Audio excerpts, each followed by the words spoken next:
ఇండియాకి చైనాతో కంపేర్ చేస్తే ఉండే డెఫిసిట్స్ కేవలం ఎకనామిక్ ఓ జియోపొలిటికల్లో మాత్రమే కాదు, ఇంకో డొమైన్లో కూడా ఉంది, ఇన్ఫర్మేషన్ వార్ఫేర్. అండ్ చైనాలో సుమారు 22 కోట్ల మందికి ఇంగ్లీష్ మాట్లాడడం కానీ, చదవడం కానీ, రాయడం కానీ వచ్చు. కాబట్టి మన సొసైటీలో ఎలాంటి టాపిక్స్ మీద డిస్కోర్స్ జరుగుతుంది, మన సొసైటీలో ఉన్న ఫాల్ట్ లైన్స్ ఏంటి, ఇలాంటి ఇన్ఫర్మేషన్ వాళ్ళకి తెలుసుకునే అవకాశం ఉంది.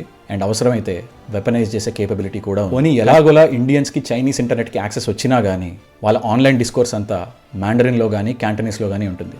మనలో ఎంతమందికి ఈ 2 భాషలు వచ్చు? కానీ ఇన్ఫర్మేషన్ వార్ఫేర్ అనేది చాలా ఎర్లీగా స్కూలింగ్ స్టేజ్లోనే స్టార్ట్ అవుతుంది. అలా చైనీస్ స్కూల్స్లో పిల్లలకి రుద్దుతున్న one of the main propaganda థీమ్సే సెంచురీ ఆఫ్ హ్యూమిలియేషన్. అసలు ఈ సెంచురీ ఆఫ్ హ్యూమిలియేషన్ అంటే ఏంటి, దానిలో ఎంత నిజం ఉంది, అండ్ దీనిని ప్రాపగాండా అని ఎందుకు అంటున్నాను?